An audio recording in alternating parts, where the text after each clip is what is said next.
Assalamualaikum warahmatullahi wabarakatuh. Kita lanjutkan mengenai tabel kebenaran logika matematika. Nah, di sini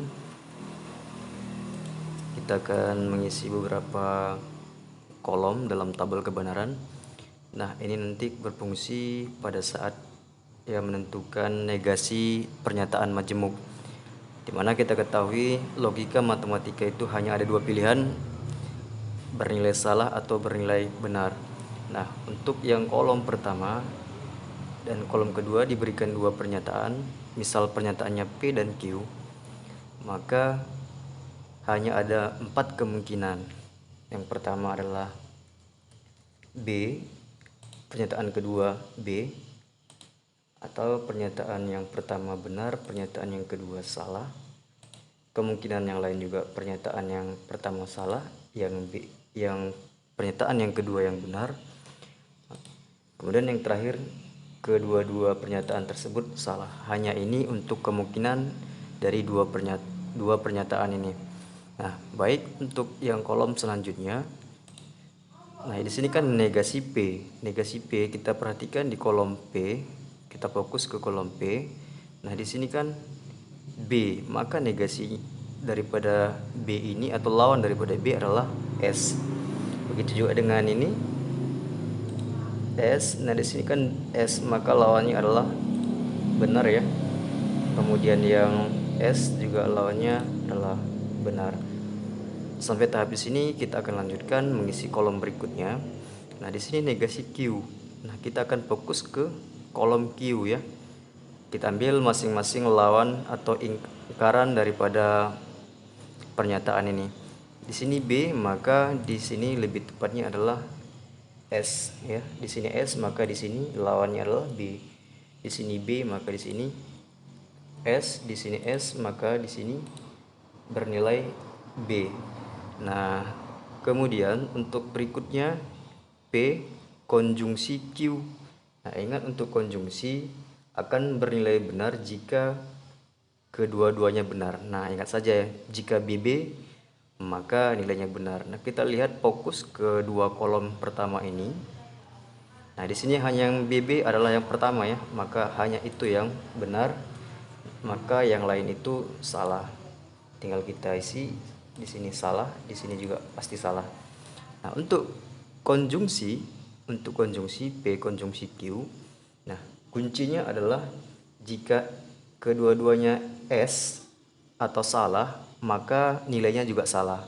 Kita perhatikan di dua kolom pertama ini, yang bernilai SS adalah yang di bawah ya. Nah, hanya itu yang salah, maka kita isi di sini adalah salah, yang lain benar.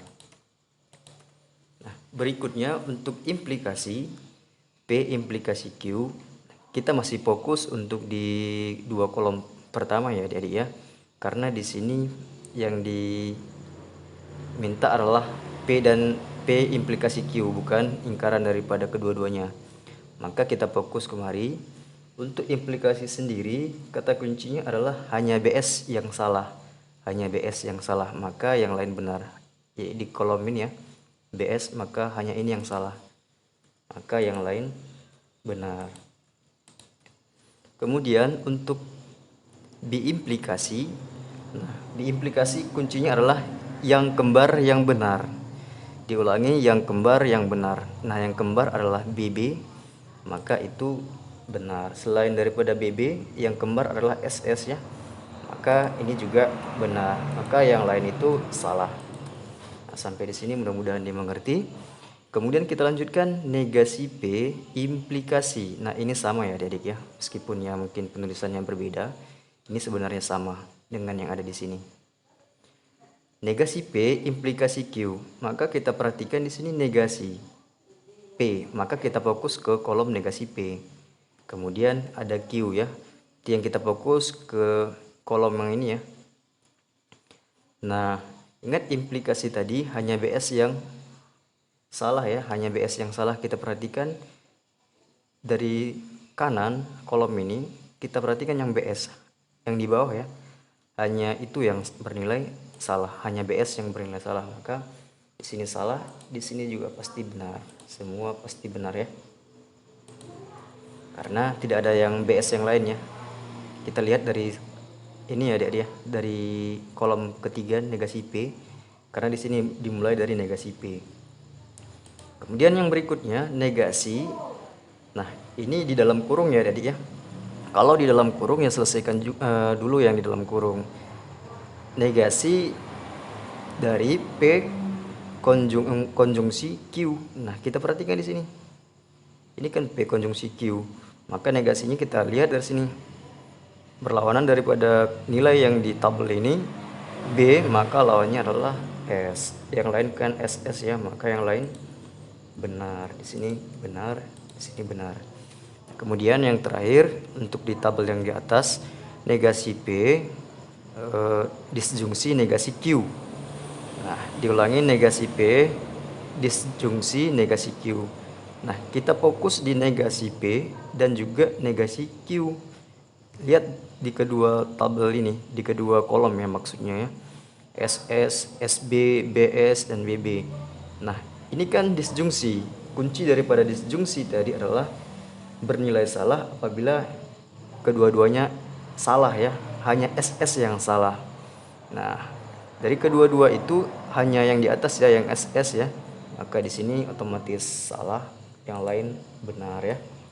Karena tidak ada lagi yang SS yang ada di sini ya.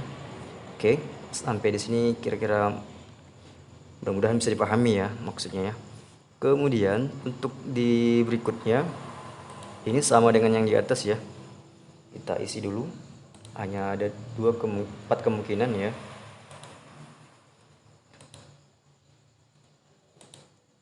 Ini BS. Ini juga BS ya. Nah, kemudian ini juga sama. Kemudian di sini SB. Di sini SB ya. Nah, kemudian kita fokus ke kolom berikut ini. Nah, di kolom ini kita perhatikan ada P, kemudian implikasi negasi Q. Maka yang kita fokus adalah P, kemudian yang negasi Q. Ingat tadi kunci daripada implikasi hanya BS yang salah ya adik-adik ya. Kita perhatikan di sini yang BS. Nah, hanya yang di atas ya, yang BS ya. Maka hanya ini yang salah. Yang lain kan bukan BS ya. Yang lain yang SB yang ada. SB itu ya tetap benar. Maka di sini benar, di sini benar, di sini benar.